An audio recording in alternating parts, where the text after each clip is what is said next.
Welcome back, Focus Learners. I am absolutely pumped to have you here for today's explainer.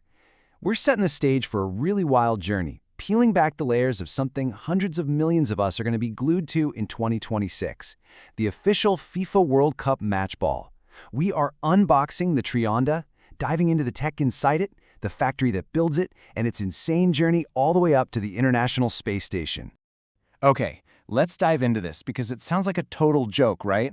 Why on earth would a football need to be plugged into a wall? But guys, this is the bizarre reality of modern sports engineering. The 2026 World Cup ball literally requires electricity to work on the pitch. Before it's ever even touched by a player, it's got to be charged up. To figure out exactly why, we need to peel back the layers of this incredible piece of tech, starting from the very outside and working our way right down into the core. Part 1. The 3 waves, decoding the design. All right, before we get to the microchips and the whole space testing thing, let's just decode the physical design, what fans and players are actually going to see on the grass. The ball is called the Adidas Trionda, and etymologically speaking, it's a mashup of the prefix tri, meaning 3, and onda, which is the Spanish word for wave, so 3 waves. But this isn't just some catchy marketing name. It actually represents the historic first-ever union of the 3 host nations for the 2026 tournament. And this brilliantly illustrates exactly how the designers paid homage to those 3 countries. The vibrant color scheme and the little icons woven right into the surface, they map directly to the host nations. So we've got red alongside a maple leaf for Canada, green with a classic eagle for Mexico, and blue featuring a 5-pointed star for the US. Plus, the whole thing is tied together with these stunning gold embellishments that are a direct nod to the iconic FIFA World Cup trophy itself.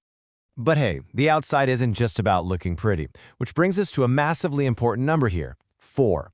The Trionda is thermally bonded together using just 4 polyurethane panels. Believe it or not, that's literally the lowest number of panels ever used for a FIFA World Cup match ball. It's a huge leap forward in how these things are actually built. That 4-panel setup is an absolute marvel of physical engineering. Those panels use fluid geometry to form a central triangle, again symbolizing the unity of the host nations. But from a pure physics standpoint, this layout has intentionally deep seams that evenly distribute aerodynamic drag. Basically, it stabilizes the ball's flight path so it doesn't just knuckleball randomly. On top of that, there are these embossed micro-icons covering the surface, giving players extra grip when it gets wet or super humid. And deep inside, a butyl bladder makes sure the ball holds its shape and keeps perfect air pressure over a grueling 90 minutes of play. Moving on to part 2. The smart ball inside. Peeling back the polyurethane. Remember earlier when I asked why the ball needs to be plugged into a wall? Well, here's your answer.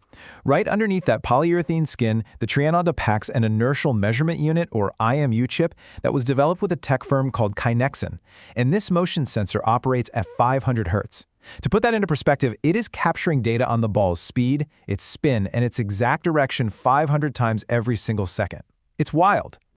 Now, what's really interesting about this slide is the massive shift in how that sensor is actually housed inside the ball. Think back to older tech, like the Al Rihla ball from 2022. The sensor in that one was suspended dead center using this crazy system of tension cords. But the Trionda completely flips the script. It uses a side-mounted chip tucked away inside a special layer within one of those 4 main panels. But think about the physics there. To make sure this off-center weight doesn't cause the ball to wobble wildly through the air, Adidas engineers actually had to invent precision counterweights to build into the other 3 panels. So how does all this tech actually change the game we are watching? Let's walk through the logic. Step 1, that IMU sensor is constantly capturing that 500 Hz movement data. Step 2, an artificial intelligence system instantly grabs that data and combines it with feeds from optical player tracking cameras stationed all around the stadium. And then step 3, the video assistant referee, or VAR, gets this perfectly synced up data in real time. It takes all the guesswork out and drastically speeds up really tricky decisions like offside calls. And the practical, everyday application of this is just massive, especially when we talk about touch recognition. Because that sensor can detect the exact, literal millisecond of a touch, referees don't have to spend 5 agonizing minutes staring at a blurry video replay to figure out if a player grazed the ball with their hand or trying to spot who got that absolute last touch before it went out of bounds. The data just tells them, instantly. Case closed. All right, Section 3. Made and seal caught. The manufacturing marvel. To understand how millions of these incredibly complex balls are actually built, we need to zoom way out to the Punjab province in Pakistan.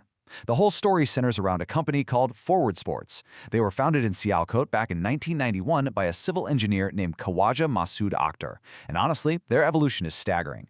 They brought in advanced thermobonded tech around 2013. Then, in 2014, when another supplier couldn't meet the demand, Forward Sports totally revamped their production lines and cranked out the Bazooka World Cup ball in just 7 weeks.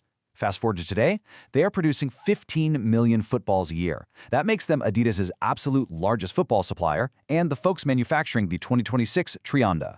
So the crucial point is understanding the real-world impact of this manufacturing shift, moving from traditional hand stitching to thermobonding, where panels are basically melted together by heat, is the only way features like the 4-panel Trionda is even possible. It's highly automated, it's incredibly fast, and it creates a much more aerodynamic ball. But we have to look at the other side of the coin. This massive modernization completely disrupted the local economy, causing significant job losses for traditional hand stitchers, which was a workforce made up primarily of home-based female workers. It's a really profound example of how fast technological progress can reshape global supply chains, for better and for worse. And finally, Section 4, Football in Microgravity, the ultimate test. Now for our final act, we are leaving the factory floor and heading straight up into the vacuum of space. And I gotta tell you, this absolutely blew my mind when I was reading the source material. This football is quite literally space-age technology. The Trionda was actually sent up to the International Space Station, the ISS, for rigorous microgravity testing by astronauts. No joke. Let's move to and see how this builds our understanding of the ball's physics. What exactly were NASA astronauts doing with a soccer ball in orbit? Well, they were recreating a 2019 balance study, specifically looking at how the center of mass affects the way a ball moves. Because they were up in microgravity, they could perfectly demonstrate the physics of good versus poor balance. And that data was absolutely vital for the sports engineers back on Earth, who were desperately trying to figure out how to offset the weight of that side-mounted 500 Hz sensor without totally ruining the ball's flight path. I just love this quote from the space agency.